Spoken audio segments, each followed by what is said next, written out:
இங்க சஸ்பென்ஷன்ல இருக்கக்கூடிய நம்ம ஹீரோ கிட்ட 6 வருஷத்துக்கு முன்னாடி நடந்த ஒரு கொலையோட ஃபைல கொடுக்குறாங்க. ஏன்னா இதுக்கு முன்னாடி ஒரு கேஸ் நம்ம ஹீரோ விசாரிச்சிருப்பான். அந்த கேஸ்ல உண்மையான குற்றவாளியை கண்டுபிடிச்சு கோர்ட்டுக்கு ஒப்படைக்கும் போது அவன் இவங்க கிட்ட இருந்து தப்பிச்சு போய் ஒரு ட்ரெயின்ல அடிபட்டு இறந்துடுறான். குற்றவாளி இறந்ததுக்கு காரணம் இவங்க அஜாக்கிரதையா இருந்ததுனாலதான் சொல்லி இவரை சஸ்பெண்ட் பண்ணிடுறாங்க. அந்த கேஸுக்கு இவன் போட்டோ எஃபர்ட் அந்த சுப்ரியர் போலீஸே நேர்ல பாத்திருப்பாரு. அதனால இவங்க கிட்ட அந்த 6 வருஷத்துக்கு முன்னாடி இறந்து போன பொண்ணோட ஃபைல கொடுத்து இந்த கேஸ்ல உள்ள குற்றவாளியை நீ கண்டுபிடிச்சிட்டனா உன் லைஃபே மாறிடுன்னு சொல்லி அனுப்பி விடுறாரு.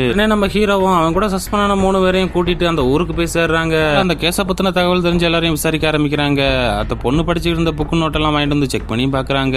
ஒரு நோட்டுக்குள்ள ஒரு இங்கிலாந்து லெட்டர் இருக்க தெரிஞ்சுக்கிறாங்க. அதுவும் அது மும்பைல இருந்து வந்திருக்க தெரிஞ்சுக்கிட்டு லெட்டரை போட்டது இந்த பொண்ணோட காதலனா தான் இருக்குன்னு தெரிஞ்சுக்கிட்டு அதை பத்தி விசாரிக்க ஆரம்பிக்கிறாங்க. இந்த நேரம் இந்த ஊர்ல இருந்து யாரு மும்பைல வேலை பாக்குறாங்கன்னு தெரிஞ்சுக்கிறக்காக பஞ்சாயத்து ஆபீஸுக்கு போய் கேக்குறாங்க. பஞ்சாயத்து தலைவர் எல்லாமே நோட்ல இருக்கு, ஆனா உங்களுக்கு தரமாட்டேன்னு சொல்லிடுறாரு. என்ன உங்க கேஸ் விசாரணைக்கு யாரும் ஒத்துழைக்க கூடாதுன்னு சொல்லி இந்த ஊர் பஞ்சாயத்து முடிவு பண்ணிருக்கு சொல்லிட்டு அந்த நோட்டை அவனோட வீட்டுல கொண்டு வச்சிடறான். இதை தெரிஞ்சுக்கிற நம்ம ஹீரோ அந்த நோட்டை எப்படியாவது எடுத்தாகணும்ன்றக்காக அவனோட வீட்டுக்குள்ளேயே ஏறி குதிச்சிடறான். அந்த நோட்டை எடுத்துட்டு வந்து செக் பண்ணி பாக்குறான். பார்த்தாச்சுன்னா அந்த ஊர்ல மாஸ்டர்ன்றவரோட பையன் தான் மும்பைல வேலை பார்த்துட்டு இருந்திருக்கான். அதனால நாங்க இந்த கேஸ க்ளோஸ் பண்ண போறோம்னு சொல்லி பஞ்சாயத்து ஆபீசரை சாட்சிக்காக வர சொல்றான். அப்படியே அந்த மாஸ்டரையும் வர சொல்றாங்க. வர மாஸ்டர் நம்ம ஹீரோ கிட்ட எனக்கு வேற வேலை இருக்குது, சீக்கிரம் விசாரிச்சுட்டு அனுப்பிவிடுங்கன்னு சொல்லவும் நம்ம ஹீரோவும் விசாரிக்க ஆரம்பிக்கிறான். மாஸ்டரை பார்த்து நம்ம ஹீரோ இந்த கொலையை பண்ணது நம்ம நினைக்கிற மாதிரி ஒரு பையன் கிடையாது, அந்த பையனோட அப்பா. கேட்டதுமே அந்த மாஸ்டரோட மூஞ்சி மாறுது. ஹீரோ தாங்கிட்ட இருந்த ஒரு டேப் ரெக்கார்டரை ஆன் பண்றான். அதுல அந்த பையன் தான் பேசுறான். அவனும் நானும் சிறுதேவியும் ரொம்ப சின்சியரா காதலிச்சோம். எங்களுக்குள்ள ஒரு தப்பு நடந்து போச்சு. அவ 3 மாசம் முழுகாம இருந்தா. அவ ரொம்ப பயந்துகிட்டு எனக்கு லெட்டர் போட்டிருந்தா. நான் தான் அவளை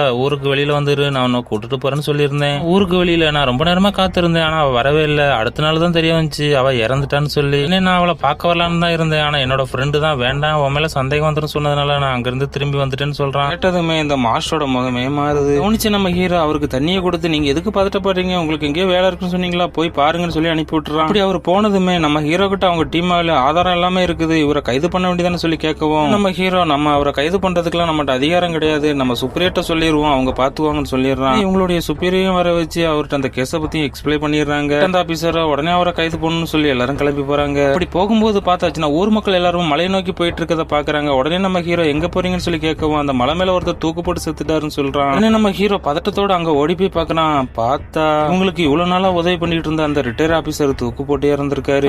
என்ன நடந்துன்றத சொல்ல ஆரம்பிக்கிறாங்க. அவங்க இவ்வளவு நாளா அந்த பொண்ணோட காதல்னு சொல்லி விசாரிக்கிறது எல்லாமே அந்த மாஸ்டரோட பையன் கிடையாது, இவரோட பையன். இவரோட பையனும் அந்த பொண்ணும் காதலிக்கிறத இவர் தெரிஞ்சிருப்பாரு. அதனால இப்படி ஒரு கீழ்ஜாதி பொண்ணு நம்மளுக்கு மருமகளா வரக்கூடாதுன்னு சொல்லிதான் அந்த பொண்ணை கொலை பண்ணிருப்பாரு. எல்லாம் தெரிஞ்சுக்கிட்டு நம்ம ஹீரோ அந்த கேஸ் டைரக்டா கொண்டு போயிடுச்சுன்னா இவர் எப்படியும் தப்பிச்சிருவான்னு தெரிஞ்சுக்கிட்டு இந்த கேஸ்ல இந்த மாஸ்டரோட பையனை இழுத்துருப்பான். இருக்கிறது என்னமோ மாஸ்டர் கிட்ட தான், ஆனா பார்வை புல்லா இந்த ரிட்டையர் ஆபீசர் மேலதான் இருந்திருக்கும். அதை அவரும் கவனிச்சிருப்பாரு. நம்மள கைது பண்ண நம்ம கௌரவம் பேரும் சொல்லி தூக்கு போட்டே இருந்திருப்பாரு. 6 வருஷமா இழுத்துக்கிட்டு இருந்த கேஸ